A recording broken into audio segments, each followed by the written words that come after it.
Xerardo das Airas de Berín, terra tamén de Entroido, diplomado en Filoloxía por Magisterio, exerceu como mestre en Vigo e Cangas do Borrazo.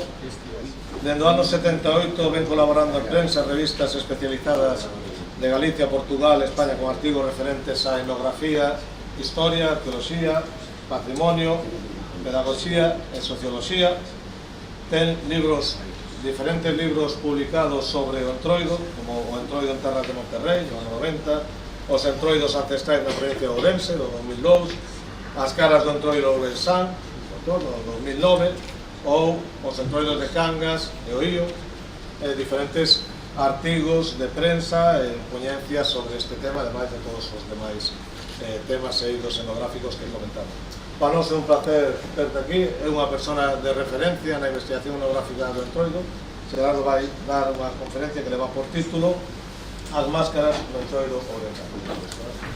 Moi ben, moitas gracias á organización, moitas gracias aos presentes. Máis que nada, bueno, levo seguindo estas jornadas desde eses anos, pero teño que decir que o tema do Entroido acabei un pouco aburrido del, e resulta que despois de anos, unha vez que te xubilas, parece que a xente volva a recuperar aquel libro de referencia, os Entroidos en terras de Monterrey, piden reedicións e tamén piden que vayas a falar. É dicir, eu este ano, non sei, este é a cuarta charla que me cae neste Entroido, co cal tuve que volver a recoller, buscar, recuperar discos, materiales e intentar poñerme ao día, porque as cousas cambiaron bastante. Cando me chamou Rafa, a verdade é que estaba así un pouco agobiado e dixenlle, bueno, non sei, os Entroidos en terras de Monterrey, non? En Ourense. Se vos dades conta, ainda que non se mira ben, porque non é compatible, porque miro que eu apuntei aquí algúns dos Entroidos que hai en Ourense, e, lóxicamente, se nos vamos a poñer a falar deles, pois non acabaríamos aquí hasta mañá, non? Entón, quizás foi un pouco pretencioso o título, non? A miña intención é un pouco centrarme máis no que son os Entroidos nas terras de Monterrey, e algo parecido a esta xente de Viana, de intentar pescudar, pois, a orixen da máscara, de onde ven. Foi sempre unha teima, porque sempre se dixeron cousas. Aquí, non sei se isto avanza ou non. Tens que dar No. que é un PDF? Espera, é que pesa moito, porque estes son un pouco as máscaras que se miraban antes, non? No mapa. Vemos que temos aí a primeira, un Frei Canedo do barrio da Ponte. Temos dúas fotografías das Pitas de Iroás, que é un barrio prácticamente urbano, cerca de Ourense. Temos os felos de Gomorás, temos Lavardeiros, señoritas de Mugares en Toén, temos felos de Esgos en Xunqueira, felos de Garabás en Maside, bastante lonxe uns doutros. Temos Bonitas de Sande, temos o Cabreiro de Muiños, temos Follateiros de Lobios, Mecos bonitos da Merca, que lle chaman. A Merca é unha parroquia dali dun concello tamén cerca da Allariz. Os Charrelos da Veiga, este é novo, é unha novidade. O Vergalleiro de Sarreaus, que se leva uns anos. Por que cito todo isto? Pois porque a maior parte deles son neoantroidos, é dicir, ou neomáscaras, é dicir, todas son de creación. É certo que algunhas, polo nome, o mellor nesa aldea, nun tempo determinado, pois, alguén se vestía e dicía, de que vas? Pois, como se di aquí no Morrazo, vou de Ferrovello, ou antes falaba, non, tamén destes máscaras que salen en grupo, non? E algunha delas, pois, alcanza algún protagonismo determinado, non? A de Frai Canedo é evidente que é moderna.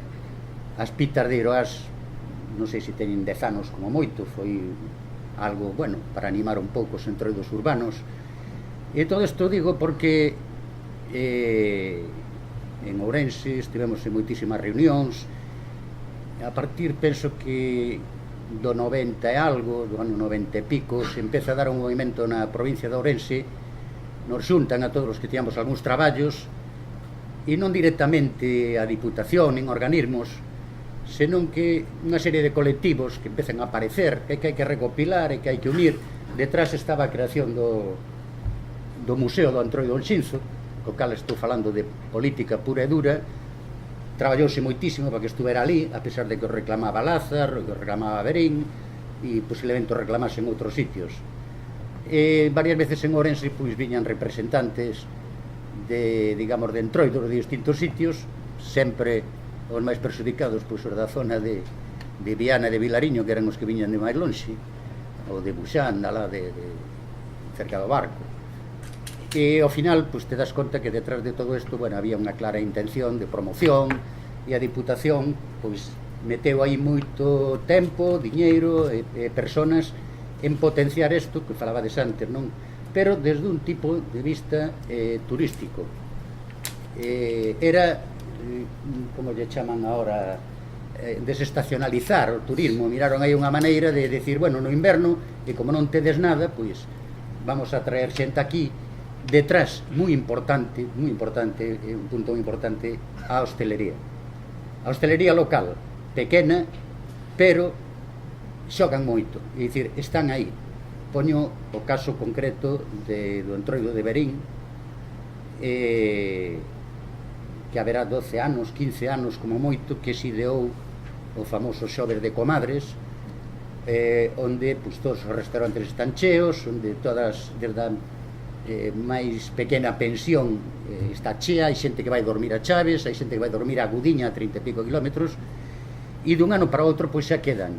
Pero é un invento recente, incluso podo decir onde xurdiu, dunha celebración cun poeta local así un pouco extravagante, que fixemos un día de San Valentín, unhas padiolas dun forno, e clavamos unha silla de plástico e fomos a rondarlle a que foi despois a raíña do Antroido, unha señora así un pouco coitada e tal. Eu a partir de aí separeime un pouco deste tema porque non me...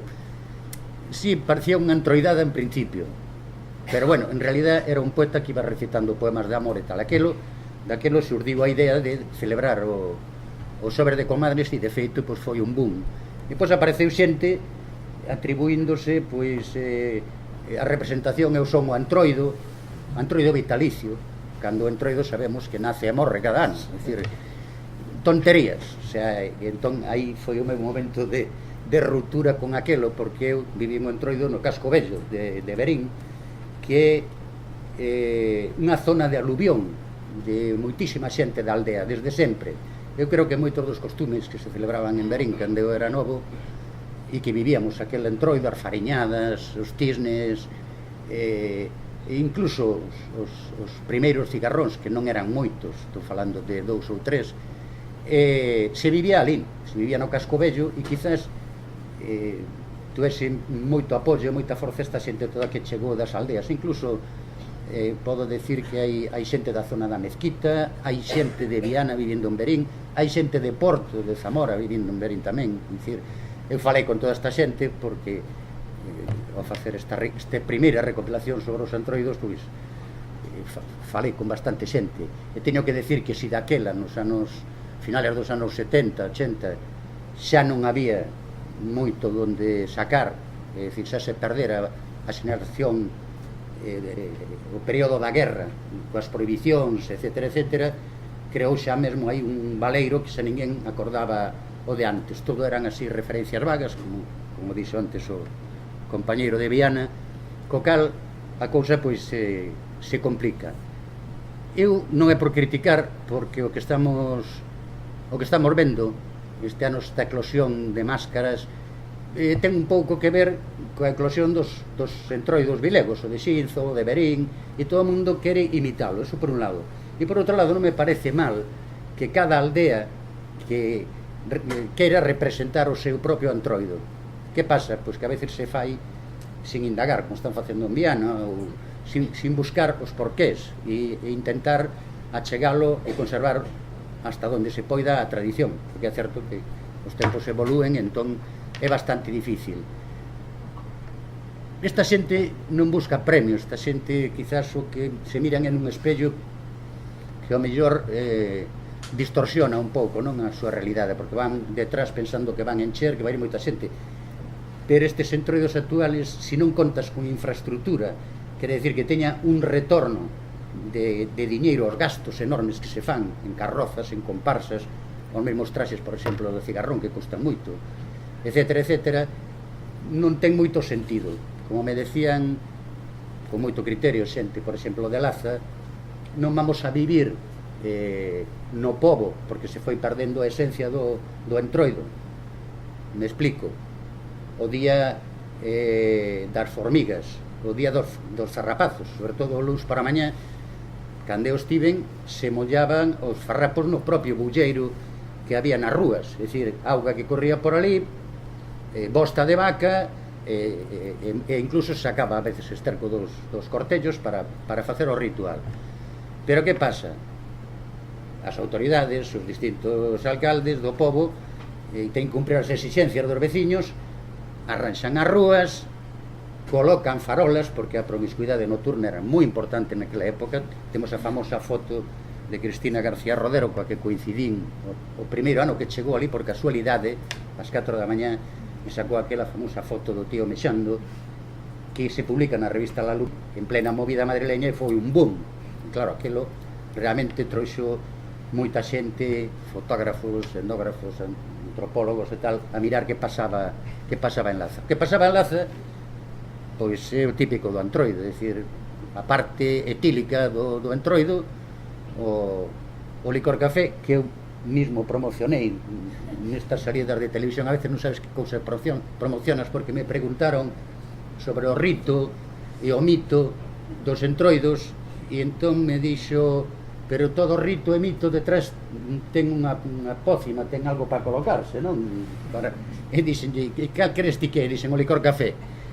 E a partir de aí, pois, se liou. Tanto se liou que Laza non é unha zona de viño, para facer o aguardiente fai falta viño. Entón se empezou a traer, a importar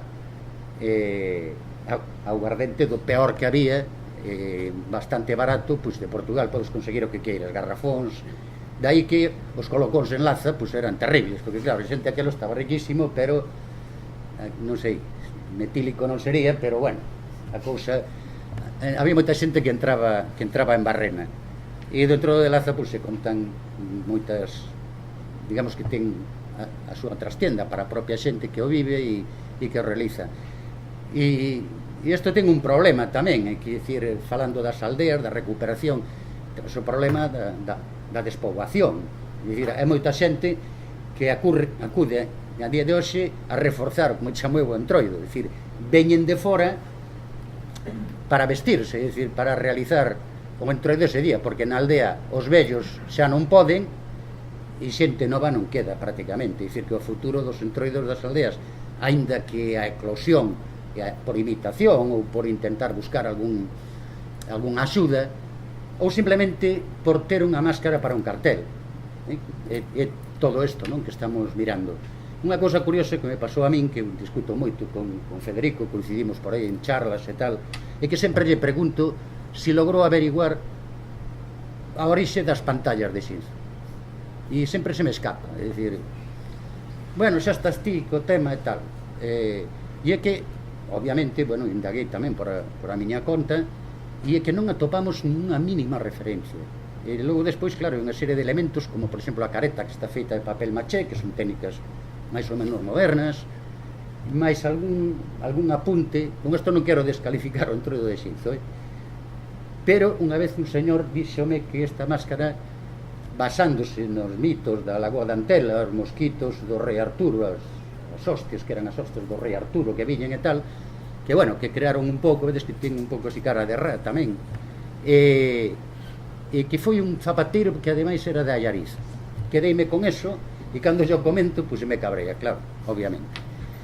Os que si están referenciados por Risco, por exemplo, que están recollidos na súa etnografía e tal, xa son os troteiros de Bande, que ustedes aí abaixo a dereita. Eu fun, todas as anteriores para min son prácticamente de nova creación. Estes follateiros de Lobios son novos, acaban de nacer, os charrelos da Veiga acaban de nacer tamén. Sei o que é unha charrela, pero charrelos non o sei. O Vergallero de Sarreaus foron as señoras que confeccionaron isto. Cando estamos falando de Sarreaus, que é unha zona de influencia dos felos, é dicir, hai referencias de que os felos chegaban hasta Sarreaus, pero bueno, cada un quere ter a súa máscara. Outro entroido, outro tipo de entroidos que me gusta comentar son estes, por exemplo, o Meco das Teixugueiras en Cartelle, que a raíz de que empezamos a publicar eses libros vía Diputación, as caras do entroido orensán, pois, bueno, xa tiñamos referencia deles e os puxemos un pouco no candelabro, non? É curioso porque detrás desto pois hai unha historia que foi reproducida polos veciños en plan xocoso e tal, que según se conta, e parece ser que hai referencias dun cobrador de impostos, ademais do mosteiro de Celanova, porque era da súa área de influencia, e que os veciños acabaron vengándose del, non sei se no Entroido ou noutras datas, pero en realidad o que remedan é isto, que o acabaron tirando ao río, o acabaron tirando a unha fonte e tal. Entón, a mí, este tipo de entroidadas que teñen, digamos, un sustrato, non? Unha sustancia que sabes o que se está facendo, pois realmente me chama moito a atención, como me chama moito a atención todo o que funciona aquí en Pontevedra, o entroido de Pontevedra, ao redor de Rabachol. É dicir, eu ainda outro día me sorprendía coa foto dos organizadores, entre comillas, xente seria, enterrando o loro, non? O sea, rezando e tal. Este tipo de cousas realmente son as que lle dan esencia ao que é o entroido, non? É dicir, unha coña que dura, pois a veces durante moito tempo e se perpetúa, non? E este da dereita, pois é o famoso entroido de Covelo, no que estuve en varias veces. Estas fotografías son do primeiro ano no que estuve, na verdade, non sei, 15 ou 20 anos, que son os de arriba. Isto entronca, para min, ten moito que ver co que chaman os reinados, que se elevan moito, se conservan aínda na zona da Mezquita e do outro lado, na zona da Seabra, é dicir, nos concellos que falan galego. Na zona portuguesa, que linda con eses concellos, tamén se celebraban os reinados. O que pasa é que son unhas celebracións que se celebran en reis, o sea, pero si sale unha especie de mascarados, o peloto, teñen distintos nomes, que van con unha especie de vexiga e van polas casas e van pedindo. É unha festa moi machista que só la disfrutan os homes, e teñen un rei e depois nomean un virrei para continuar que continue o ano seguinte, non? E se pechan, chegaron a estar pechados, según contan as crónicas, hasta 15, 20 días, hasta que acaban coa vaca, que mataban unha vaca, acumulan leña. Só hai unhas mulleres que son as que cociñan, e o resto, pois, son homes que se xuntan e beben hasta caer de costas, e comen. É dicir, eu vexo un certo paralelismo con isto do reinado. Quero decir que estou entrando xa nun período, como dixen, o de reis, no que penso que moitas máscaras e moitos destes rituales proceden de toda esa festa de ritos que había do paso de ano, pero que a Iglesia, sobre todo nunha época, permite que se incorporen, incluso vemos máscaras incorporadas ás procesións do Corpus, pero que aquilo empezou a ser un desmadre. Temos aquí, por exemplo, en Pontevedra, unha máscara curiosa que a mí se me parece moito, pois, o cigarrón ou calquer outra, que é o famoso centulo. O recolle o padre Sarmiento, non? E dice, fixecho centulo, morneaches as chocas, e prácticamente eso. E despois hai algo que coincide tamén con outras máscaras que salen a principio de ano, e que me vou mañá, queredes, aquí dando unha charla non sei que é unha portuguesa, non? Que ven a falar dos caretos do entruido daquela zona, que estuven por ali, hai moitísimos povos que se recuperou, pero que eu teño referencias antigas, recollidas posiblemente por Santos Júnior ou polo abade de Bazal, que ubica esas máscaras nese período de reis. E tiñan o permiso, visitaban as aldeas, que isto de visitar as aldeas é algo moi importante. Estas comparsas de que falaba antes de Viana do Bolo, hai unhos rituales tamén en Manzaneda ao lado, en Castro de Laza tamén o facían e chamabanlle a farándula, que eran comparsas de xente con folión, pero si acompañados de máscaras dun tipo ou doutro, e facían unhas pequenas representacións críticas na aldea.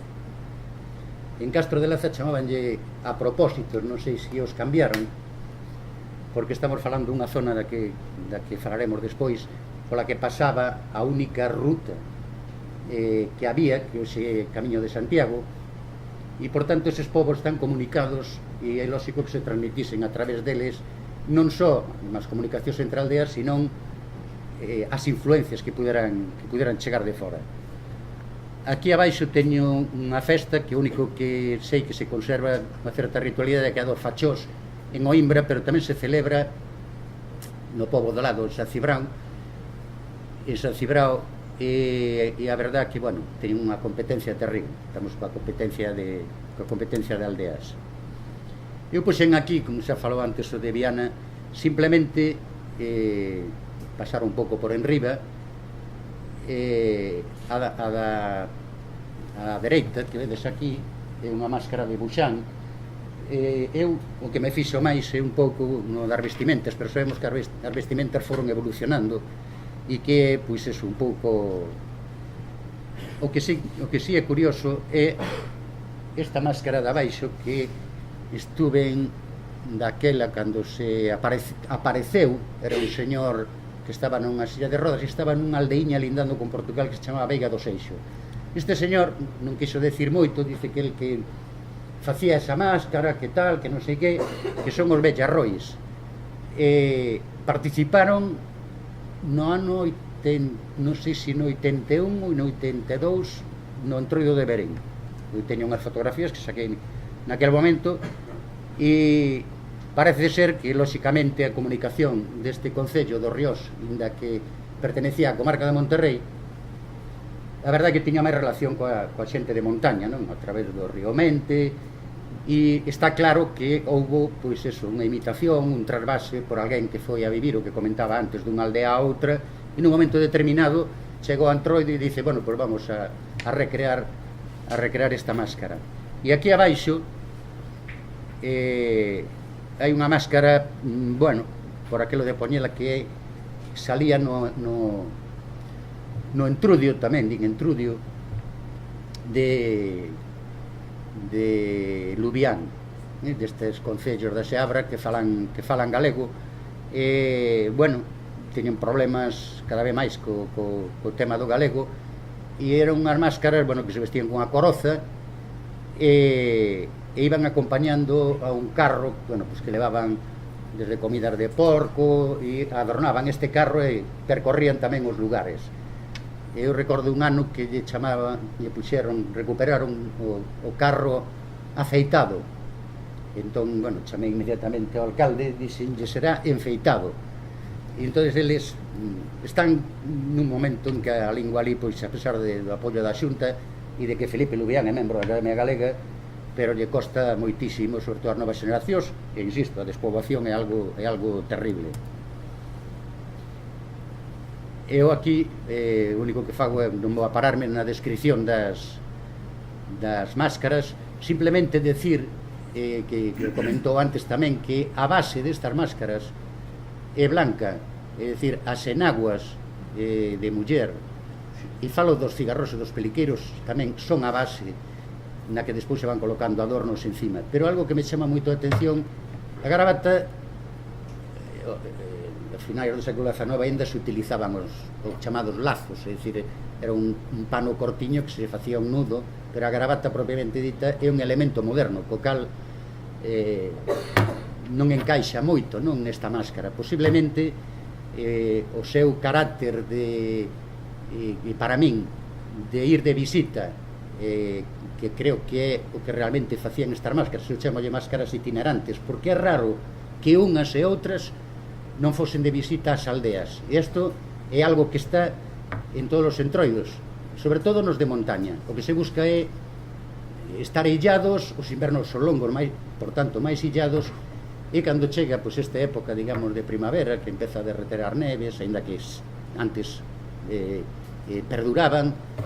O buscar a cohesión veciñal é moi importante para esta xente. De aí que se pegasen a veces uns traxectos longuísimos. Eu sei, me contaron de xente de ir de entroidada e de cruzar, por exemplo, desde Campo Becerros, que é un pobo que está onde pasa o AVE hoxe, que está ao lado do Parque do Invernadoiro, e ir esquiando, me decía este vello, íbamos esquiando, é dicir, iban por a neve, pero non iban esquiando, e baixaban e chegaban hasta Vilariño, e iban a visitar, porque ao mellor alguén da aldea pois casara ali. Entón, iban disfrazados. Estes últimos anos teñen recuperado o entroido ali tamén, en Campo Becerros. O que digo, é o primeiro entroido que se recupera no concello de Castrelo do Val, na parte montañosa, non na do Val, e entra a formar parte desto que decía, de que cada vez a xente pois quere recuperar o entroido da aldea. Eu, para min, estamos volvendo para atrás, porque hubo un tempo que cada aldea, ao estar incomunicados, tiña o seu propio entroido. Estas son, como vistes antes, as máscaras de Manzaneda, non van cubertas. Eu a primeira vez que vin estas máscaras tiña 8 anos, xa choveu, e era na época do franquismo, sería sobre polo ano 61. Eu iba moito por Póvoa de Tribes, tiña un tío ali que era o xerif, chamado xerif porque era o cacique do pueblo, e si non lle foi ninguén ao enterro.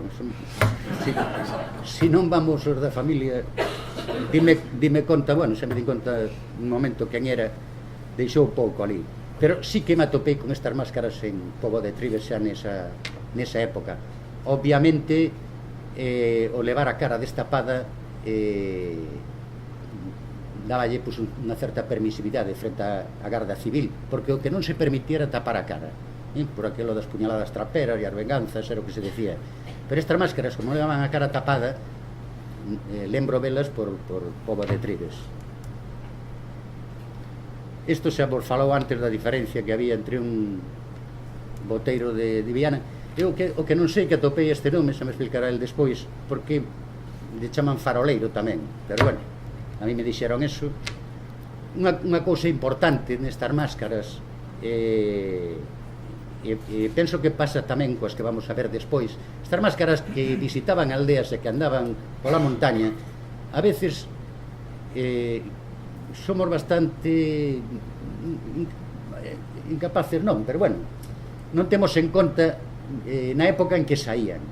É dicir, non hai moitos anos os montes, ainda que estaban rozados e máis limpos que hoxe, pero os camiños eran terribles. Entón, estes legues, estas poleinas de coiro, é moi propio de todas as máscaras que circulan, sobre todo en povos de montaña. Eu teñas mirado pois, en Cantabria, en Córcega e en cantidad de sitios. É dicir, o levar estes legues, incluso se incorporaron unha zona que non é tampouco así moi de montaña, estas máscaras de bande. É dicir, se van copiando, se van imitando, se van mirando cousas do outro lado. Aí tedes os orfeóns. Estes son os vellarrois. Esta é a foto que vos decía do ano 81-82, a da esquerda, que foron 3 vellarrois que viñeron a estrenar este novo traxe a Verín. E os da dereita son máis actuais. Vou adiantando cousas. O feito que lle chamen vellarrois é porque a moitísimas destas máscaras lle chaman os vellos. Antes chamou a atención que incluso nas de Viana, nesa farándula, non, que percorría as aldeas, pois hai un vello tamén que ven sendo boteiro. Pero bueno, o que quería comentar sobre as máscaras é isto, precisamente. Por que nestas máscaras de boteiros antigas, modernas, si é certo que Nicolás Tenorio non di nada, pero sí que teño unha referencia que lle pode servir aos que están investigando é unha referencia moi antiga de Vicente Risco. Tiven acceso a anotacións que non están publicadas, normalmente son cartas que lle mandaban. Vicente Risco non se movía do despacho, sabe, un par de veces que estivo, unha vez creo que estivo en Laza, e creo que non visitou. Os mestres eran os principales informadores, porque tiven que buscar quen era o mestre, e, por exemplo, no entroido de Pepín hai unha descripción increíble, e é estivo 2 anos de mestre ali, Manuel García Barros, que en Queirades, que deixa unha descripción do Entroido de Pepín que está totalmente desaparecido, pertence ao Concello de Castrelo do Val, por eso decía que o único entroido que queda recuperado é o de Campo Becerros. E nunha destas cartas dice: os adornos e as fitas cosidas que luce o personaxe do goteiro foron incorporadas ao traxe por unha veciña que tiña estado en Andalucía. Isto é o que lle di o mestre este que estaba en Viana. Isto debe ser alrededor dos anos 20. Tenorio escribe antes, porque a min enseguida ao ler isto se me veo a cabeza a muller de Tenorio, que eran andaluces, pero non cadra. Non sei se isto é verdade ou mentira, pero bueno, aí queda, non? A veces as incorporacións, o adornar o traxe, como dixo antes, as máscaras evolucionan. Hai paróns e depois hai recuperacións, pero recuperacións memorísticas, e entón é moi difícil, é dicir, lóxicamente que haxa diferencias, non? E aquí temos moita xente que decía que o confunden, etcétera, etcétera. Quitamos o da dereita, porque son entroidos en terra de Monterrey. O Ríos estaba en Monterrey, por eso aparece aí, pero está máis ligado, como vistes, cos da zona de Vilariño, de Conso e de Viana do Bolo. Temos 4 máscaras semellantes. Temos os cigarros de Verín, temos os peliqueiros de Laza, temos esta de abaixo, que lle chaman o Zarramón Calleiro, que, por certo, Zarramón Calleiro é como lle chama a figura do cigarrón en Pepín. Estamos falando de kilómetros, de bastantes kilómetros de distancia, máis de 30. Como é posible que a mesma definición pois estea en Pepín e logo despois este de Cualedro, máis ben da Xironda, dunha aldea. A Xironda é recuperado, non? Porque apareceu unha careta, non sei se a teño por aquí. Non aparece aquí. Apareceu unha careta cunha chaquetiña dun traxe, pero eu sobre isto teño que decir que desde os anos 20 hasta a posguerra houbo moitísima xente que fixo negocio co aluguer destas máscaras para chegar ao entroido. Había incluso xente que aforraba. Falo de Verín, falo de aldeas de cerca de Castro, falo de aldeas de Laza, e este señor de Verín, que era un chamarileiro que andaba polas feiras, creo que foi un pouco o culpable de que algunhas destas chaquetas pues acabasen mercadas, porque tamén as vendía, ou que non fosen devoltas e por iso aparecen aí tan lonxe, non?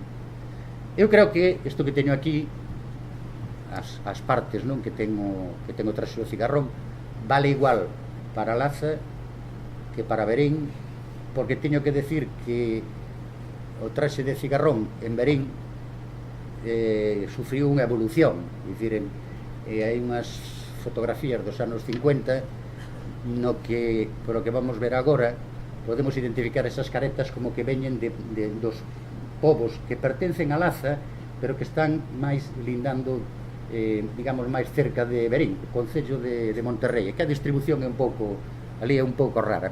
Son aldeas moi cerca de Verín, pero que pertenecen a outros concellos, non? E entón, eu coa miña teima por buscar os porqués estas cousas, vexo que a base da maioría, non, destas figuras, pois como dixen, eran unhas enaguas, unha camisa branca, a incorporación da gravata e a discusión dos tirantes. Hubo unha época que as máscaras do peliqueiro, como vedes no dibuixo, que é un peliqueiro de Laza antigo, leva tirantes. O choutar, ainda que a faixa vai bastante apretada, a moitos, supoño, non sei, cando tes barriga ou un peliqueiro así xa un pouco fondón, pois supoño que o de colocar os tirantes lle axudaba. E o da dereita é unha posible reproducción dun traxe, pois digamos, do século XIX, co famoso corbatín, e con estes gorros que se levaban daquela. Isto en realidad é o que lle chaman un majo madrileño, que os pintou moito Goya e que era o traxe habitual. E eu penso que por ese camiño, que hoxe é Camiño de Santiago, sempre o foi, no Val sempre hubo guerras con Portugal durante moitísimos anos. Por tanto, non eran camiños seguros. E isto digo tamén para o Camiño de Santiago, porque se fixo un Camiño de Santiago por abaixo como se houbera toda a vida. E non circulaba, houve épocas que non. Fixe un traballo sobre os transportes en Galicia, se viaxa hasta Laza e desde Laza se aluga un carro para ir a Verín, é dicir, 30 km para baixo, arriscándote unha invasión portuguesa que viña en calquera momento. Despois viñeron as guerras napoleónicas, etc. Entón, por este camiño circulaban bufariñeiros, circulaban os maragatos, circulaban os touros que iban á Plaza da Coruña e a Santiago a tourearse. Hai unhos sitios en moitas aldeas a determinadas distancias que chaman o curral. Quer dicir que foi un camiño de moito tránsito donde, por exemplo, a figura do maragato, que aparece en Viana tamén, e aparece en Laza como un personaxe cerrapastroso. Houve unha época cando se enfadaron, a pugna esta cos de Verín, sacaban o maragato, levaba detrás un letrero que puña Cigarrón de Verín, é dicir, porque se metían con el, porque feito o Cigarrón de Verín houve unha época que non estaba, digamos, moi ben feito, pero o actual Cigarrón de Verín, os miles, é dicir, todos os datos que hai son de que había 2, 3, incluso en Laza só había 4 traxes nunha época, non era esta locura, non, que hai hoxe entendido que se era que tiña o seu ritual e tiña o seu rol, que tampouco fose moi abondoso e tan común, non, como é hoxe. Este é un pouco as miñas especulacións, non, sobre a orixe do traxe, porque despois hubo un traxe que xa un xastre en Castro de Laza, que están enfadados cos de Laza, non van a Laza desde hai 15 anos ou 20, como está pasando con moitas aldeas. Este ano, por exemplo, os peliqueiros de Matamá tampouco foron a Laza, fixeron eles o entroido. É dicir, isto é a disgregación xa dos entroidos, cada un quere ter o seu, e bueno, dicía isto porque nunha revista de Toledo, cousa rarísima, topei un artigo que non fala prácticamente de nada, fala de Galicia e del Valle de non sei que e de tal, e trae esta foto que pon Verín 1924. Eu recoñezo esa casa, non se mira, está recortado ao lado, ten unha galería, e me dá a impresión de que, é unha casa de xente adiñeirada, e me chamou a atención porque é unha das fotos máis antigas, incluso tanto máis que a máis bella que hai de Laza, non? Pero fixadevos no gorro, o que temos ao lado é unha botarga, o que lle chaman botarga, en cantidad de sitios de Castela.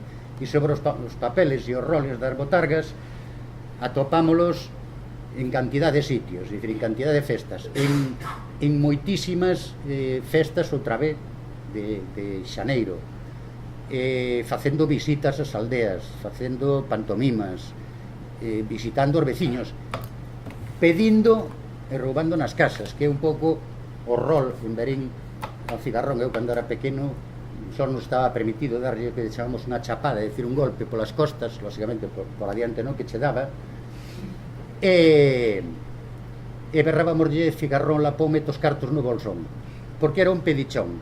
É dicir, este rol de pedichón, non só de pedichón, a veces pedía, no caso dos Orfelos, que outra máscara, penso que no caso dos Orfelos, que están moi cerca de Laza e que están nesta ruta, non, que eu decía, penso que o dos Orfelos é unha máscara de ida e volta. Algo comentaba tamén no caso dos boteiros de Viana.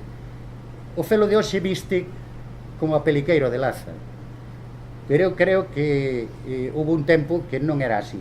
É dicir, o Felo que se recuperou hai uns cantos anos, pero estaba perdido, debía ter outro tipo, non, outro tipo de vestimenta, non tan, porque este xastre, como dixe, en terceira xeneración, o Sañel de Castro leva feito centos e centos de traxes, non?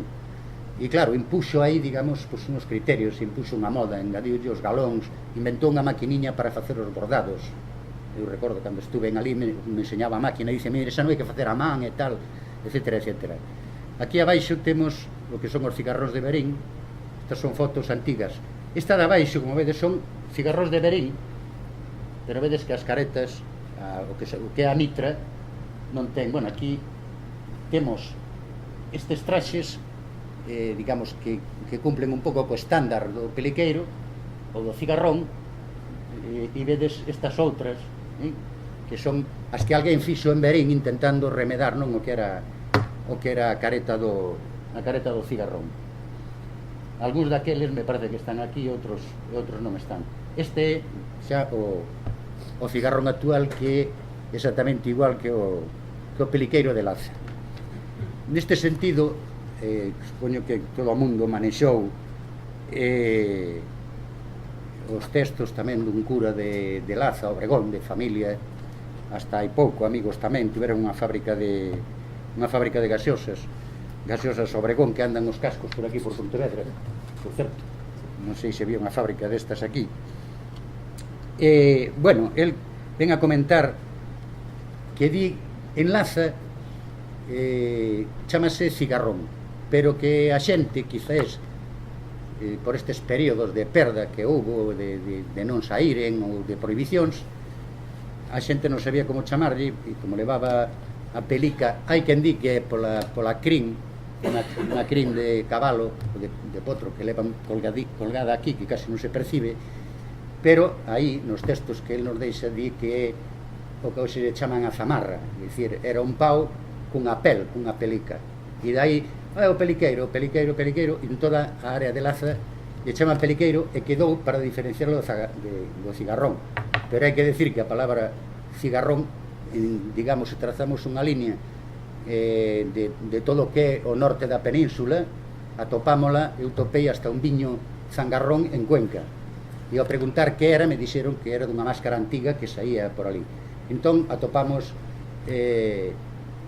sagarrón, zangarrón, cingarrón, o sea, é unha palabra que está extendida por todos os lados, o que ela acredita un pouco o tema este, non, das botargas. O máis complicado é o papel que cumplían estas botargas. En moitos casos a mí me coincide como estas máscaras que visitaban as aldeas, se visitaban nun rito de paso de ano que duraba bastante tempo. Eu coincidí moito, estuve con Alberto, que nos fixemos moi amigos, porque estuve en Silió, alá en Cantabria, e a festa que celebran escriben la vinajera, en cantidad de sitio era la vijanera, é dicir, la vieja enera.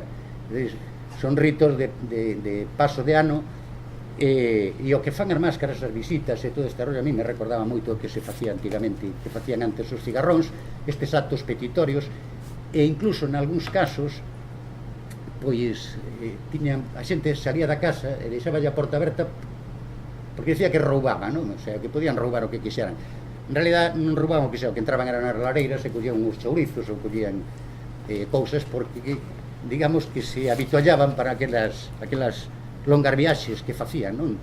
E que incluso dormían fora. Esta é a careta que vos dicía eu de San Ramón Calleiro de Cualedro, que apareceu moi antiga, como vedes, ten ornatos florais. Abaixo é a recuperación, pintaronlas todas de amarelo, porque a de arriba parecía que estaba pintada de amarelo, e agora creo que neste ano se a pintaron de distintas maneiras. Ao lado temos uns peliqueiros de Castro de Laza, que din que son máis, que non levan tirantes, que si isto está mellor feito co deles, bueno, o que comentaba antes tamén de todas as aldeas. Estas son as fotos antigas de Laza. A de arriba é o dibuixo, o primeiro dibuixo máis antigo que fixo Vicente Risco. Así mirou Vicente Risco a un peliqueiro en Laza que se parece un pouco á fotografía máis antiga que temos, que é esta de aquí abaixo. Como vedes, non ten a finura que ten hoxe, pero bueno, basicamente conserva todos os elementos, non? O traxe, incluso a chaqueta, obviamente leva menos dourados, era dificilísimo conseguir isto, e a da dereita é unha foto que creo que pertence a Xocas, a Xaquín Lorenzo, que a sacou nos anos 30, cando foi con Taboada a Laza, non sei se 29 ou 31, por aí. Vemos que non hai animales, porque despois Risco se inventou aquilo de os temas zodáricos, o tótem da tribu, porque como as caretas en Laza e nas aldeas, como costaba moito o traxe, é certo que se herdaba de familia en familia. Entón, o feito de poñerlle un can ou poñerlle un animal viña representando, a xente reconocía se era un peliqueiro de Matamá, se era de Cima de Vila ou se era de Retorta, polo símbolo da careta. Bueno, pero é que cantas tribus había en cada aldea, entón, porque había aldeas que tiñan aportaban 5 ou 6 peliqueiros a Laza, que siguen aportándoos, e entón, bueno, a xente de Laza decía, estes son os de Matamá, estes son os de tal, un pouco pero lo del tótem, la tribu, a min nunca me cadrou ben eso. Pero bueno, era unha forma da Galicia, crear a Galicia mítica e tal, e como vedes, estou un pouco... Hai uns anos, curiosamente, en Nocedo do Val, a aldea pertencente ao concello de Castrelo, apareceron todas estas plantillas recortadas para sacar as mitras dos peliqueiros. Curiosamente, por detrás, teñen o nome de pa onde van, a aldea, para onde vai. Son 5 veces estas, e outras pois que están destrozadas, que xa non lle fixen a fotografía. Últimamente, unha rapaza de Laza, Nieves, que é arqueóloga, Nieves Rolán, ten publicado por aí, porque, bueno, nos pasamos as fotos, etcétera, etcétera, e ela de Laza ten a súa teoría, e eu, como son de Verín, pois discrepamos. Mais ben non te deixan que lle metas os fuciños en Laza, non? Pero non é certo, porque a min a xente de Laza me aprecia moito. Isto veu revolucionar un pouco todo este tema que falaba, non, del tótem e tal. Se vos fixades, busquei as coincidencias entre plantillas, atopei pois unhas 10 ou 12. As dúas fotos de peliqueiros, que son de Matamá, non son de Laza, coinciden con estas dúas plantillas, a do galo e a da señorita. Unha señorita nunha careta, ou vedela aquí abaixo a cor, porque moitas destas caretas figuranse por aí en museos. As dúas da dereita, unha está no Museo do Traxe e outra está no Museo do Pobo Galego, que foron compradas e logo cedidas por Taboada Chivite. E coincide que aparece a plantilla do Transatlántico, a que está no Museo do Pobo Galego, e aparece o galo da que está no Museo do Traxe de Marín. Isto acaba definitivamente co tema do totemismo, co tema dos animais e do sol e da lúa. Este señor fai estas plantillas despois de vir de Cuba. Está claro que a do barco é unha alusión á súa emigración, e logo despois pregunta a quen lle encarga a careta. El solo facía a careta, o traxe había que ir encargalo a Castro, o xastre este. Que che poño? Entón había de dicir, pois pome isto, ou pome aquelo, e seguramente tiña algunha plantilla feita, e queres, poñache a cara dunha señorita, da novia, ou do... Non hai moito sentido, é dicir, hai unha variedade terrible, hai algunha predominancia de ornatos vegetais, quizás porque era máis fácil de facer, porque eu nun principio pensei que esta mitra, que é unha evolución dos gorros estes das botargas, no que en vez de pintarlles esa xe, como levo o peliqueiro o cigarrón de Verín, pois que evolucionase e dixeron, bueno, pues vamos a pintarlle outro tipo de cousas, porque ao mellor a que atoparon así nada. Entón, pois, estamos falando de principios do século XX, hasta, creo que fixo caretas hasta o ano 60, me parece. No ano 60 creo que xa estaba... E apareceron tamén caretas antiquísimas, moi rudimentarias, en Pepín, é dicir, o que acredita que ali había peliqueiros tamén. Este é o camiño, camiñando, porque por aí pasaba de todo, para que vexades a relación, e a única diferencia que hai entre un felo da zona... Eu, cando fixen o traballo aquel do Entroido en Terras de Monterrey, os únicos sitios onde atopei vestixios de caretas, non de traxes, son o que está en azul. Cheguei hasta Castro de Escuadro, na aldea de Pías, en Arnuíde, pero un poquinho máis abaixo, xa entramos tirando cara a zona da Limia, tamén había referencias, non as tiñan, Pero bueno, aquí sí que máis enseñaron e eran pois tan rudimentarias como as de Pepín, obviamente, pero faltaba pois o traxe, faltaba a chaqueta. Non é o caso da de Coaledro, que si apareceu unha chaquetiña, pero bueno, pero a diferencia que teñen os chamados felos, eu teño que decir unha cousa, cando estiven aí en Arnuíde, vías todos os xente maior coa que falei, e os que me ensinaron as caretas, di que felo que lle chamaban a máscara que estaba máis cara Maceda, máis cara abaixo, cara ao val, na media ladeira da montaña, non ali arriba, que lle chamaban os vellos.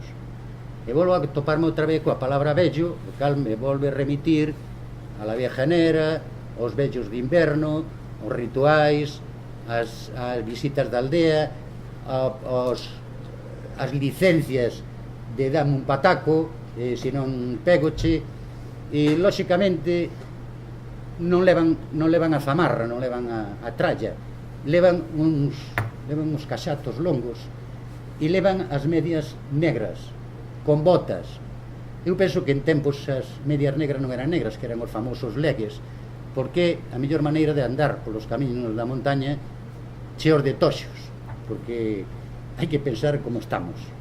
Tamén, se nos remitimos ao tema dos cigarróns, aquí temos uns felos camiñando de aldea en aldea en dúas posturas, unha de andar e a outra de collerse unha perna a alguén para meterse con ele ou pedirlle. Pois xa non se fai tanto como se facía antes, non? Antes, en realidade, ir de aldea en aldea e dormir nas palleiras, como andaban kilómetros e kilómetros, algo terían que comer, non? Entón, había así, e a xente, bueno, pois incluso lle deixaba cousas postas para que en Laza e en Berín, nas casas bien, que eran as que podían, tamén hai referencias a deixarlle copiñas de aguardente, deixarlle cachos de bica, por si querían comer ou non, e quitaban a careta dentro. Eu deso topei referencias tamén, por exemplo, en Sanzoles, no caso do zangarrón de Sanzoles, que tamén vai a casa e dice, podes quitar a careta e podes comer un chourizo. É dicir, son máscaras tamén itinerantes, son máscaras pedichonas que andaban por aí. E desto, de ser pedichonas e de cigarrón la pome, tos cartos no bolsón, que moitas veces en Berín era para pagar os traxes tamén. E outra cosa moi importante, para poder entrar en os bailes del casino ou das sociedades e poder ligar e casar ben.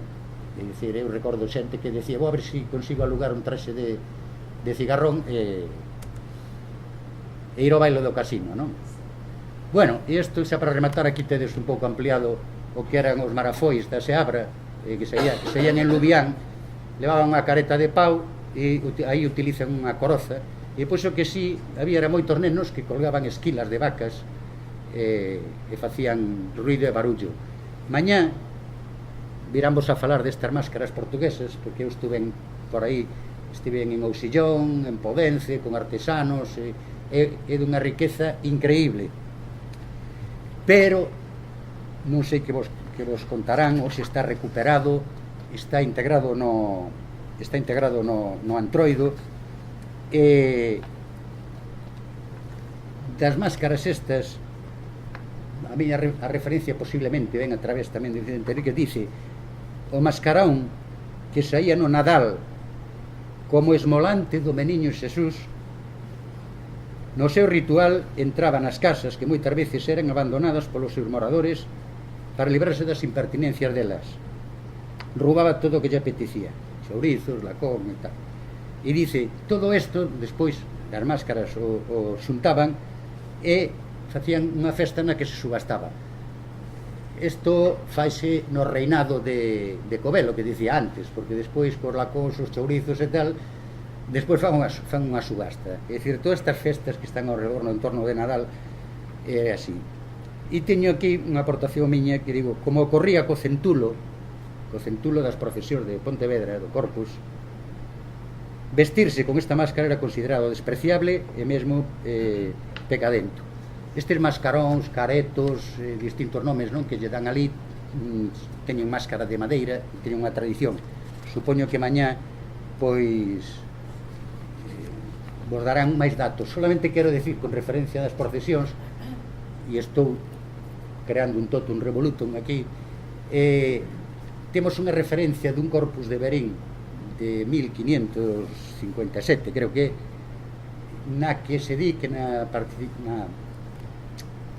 procesión participan los sonajeros de Monterrey. Sin máis, non temos máis anotacións. Eses sonajeros fai referencia á máscara. Esa máscara, digamos, de rito de paso invernal, cando no corpus se permitiu levar de todo, foi incorporada, e logo depois cos cánones tridentinos, sabedes que despois todo eso se proíbe, e se mandan sacar gigantes, cabezudos, centulos, e cagar la olla, que son as botargas, que aquí cumpren un papel moitas veces que van guardando, como fan moitos destas máscaras que temos. Por exemplo, antes falaba da de Viana, que guardaban o grupo. Pois nos grupos de danzantes, normalmente na danza de Marín hai un rabelo, aquí chamase rabelo porque iba de rabo, é dicir, iba detrás, iba facendo pantomimas e tonterías e tal, un pouco entronca aí todo ese papel. E despois, xa remato, queda o tema da máscara do peliqueiro. Eu creo que a chaquetilla torera, din algúns, viste como un torero, xa dixen que podía ser imitada de algún arrieiros destos que vestían de estilo goyesco, e que esa especie de ombreiras que levaban foron sustituídas polas charretas, non? Militares. O traxe aire militar non ten, é unha chaquetilla curta para que non estorbe nin roce coas chocas, que, por certo, esa choca tan grande foi encargada nun tempo determinado aos arrieiros que viñan de Toledo, e aínda hoxe se encargan a Toledo, o sea, fixade vos desde onde chega a veces a influencia da sombra.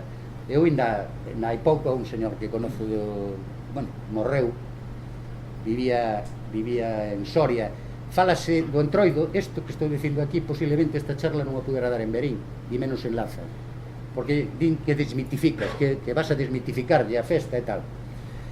E este señor de Laza, como vivía en Segovia, me contaba a min por carta pois cousas de Laza que normalmente non che contan ali, non? Entonces ele era un pouco, a min decíame, das Eiras falaches moi ben, das Eiras tes razón, e logo, por que? Porque dixeches isto e é certo, eu recordo. Entonces era un pouco así un señor pois que quería, pero mo decía desde Segovia, que vivía ali.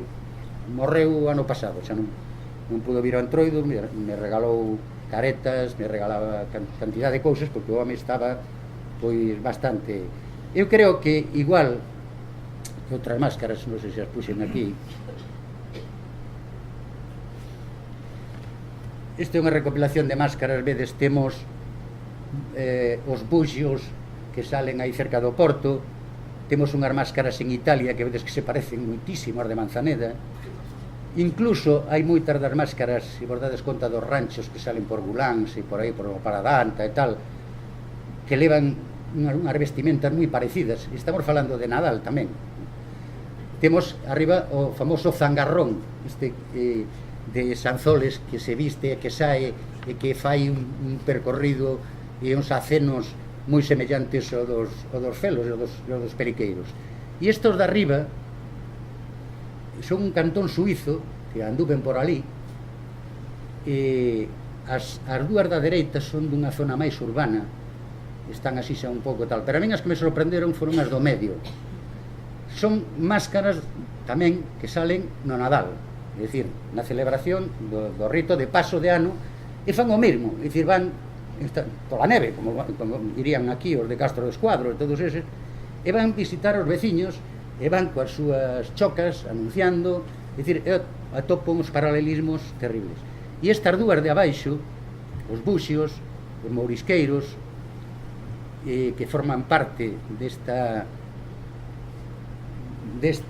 carnavalada, pero que está moi sofisticada, que se celebra ao lado de Porto, aí en Sobrado, no concello de Valongo.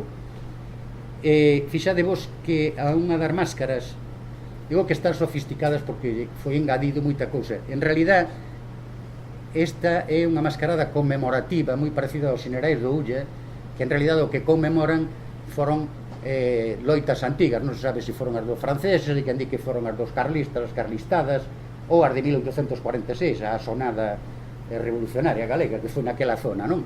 Pois estes fan algo igual, pero celebran a invasión dos franceses. Pero que si me chama a atención é que me dixeron que este vello non era así, vestido así, senón que viña a representar tamén unha máscara, un ritual parecido, é dicir, que representa o ano vello, como todos os vellos, e ese nome de vello que lle dan tamén a outras máscaras, o cal nos leva a especular con que a procedencia de moitas destas máscaras teña orixen pois nesas prohibicións e nesa desfeita dos rituais. E por que quedaron algúns? Pois quedaron en sitios bastante illados, e eu penso que depois outra das razóns que é super importante é que tipo de cura tiñan. Porque, por exemplo, se o cura como este Obregón de Laza, que no seu libro recolle o Antroido e fai nos escritos fai apreciacións sobre o Antroido sin importarlle moito porque é unha celebración do pobo, digamos que hai curas que estaban ao lado das celebracións do pobo, e hai outros tridentinos que dicen isto non se fai, que está prohibido. E temos que ter en conta que xa por repetido unha dúbida. Falamos moito da orixe romana, de ritos, e todos nos libros, nas publicacións, vemos precedentes nas festas na Tupercales e en todas estas e tal. Pero a miña pregunta é: que pasou na época sueva en Galicia? Seguiron facendo as festas? Incorporaron algo? Prohibíronllas? Ou, aínda que non estuvo ocupada moito tempo, pero sí que hubo unha descomposición social e de territorio terrible, que eso sabémolo, como poden pasar eses ritos dos galaicos romanos, se é que os tiñan, e conservarse e pasar despois a Idade Media? Penso que debemos concluir que o Entroido é unha festa medieval que colle forza na Idade Media, e colle forza precisamente cando a Iglesia a coloca, a distribuye e dice: señores, aquí acabas o tempo de consumir carne, fagan a festa que queiran, que despois ven a Cuaresma. E remato, estamos aquí falando de cousas a veces non polo miúdo, non é o mesmo carnaval que o Entroido. Detrás da palabra Entroido, Antruido, Entrudio, eu estou vivo no Morrazo, e aí tamén hai 4 ou 5 palabras según onde estés, a 5 kilómetros tamén se chaman de distinta maneira, non? Pero eu penso que está na interpretación, na forma de velo, é totalmente distinta.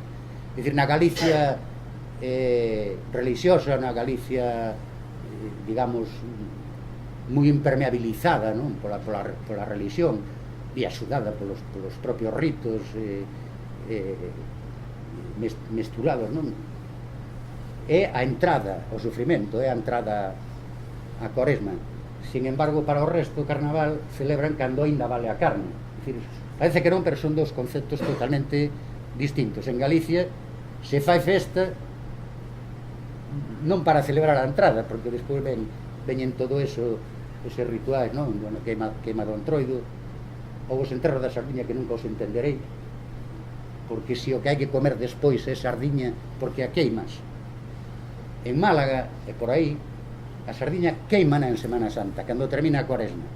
Aquí en Galicia, o enterro da sardiña é unha cousa así moi costeira, pero bueno, se está incorporando tamén por aí en algúns sitios. Prefiren enterrar unha sardiña antes que un lardeiro ou que un entroido. E termino, porque creo que xa me pasei. Bueno, moitas grazas a Xardo.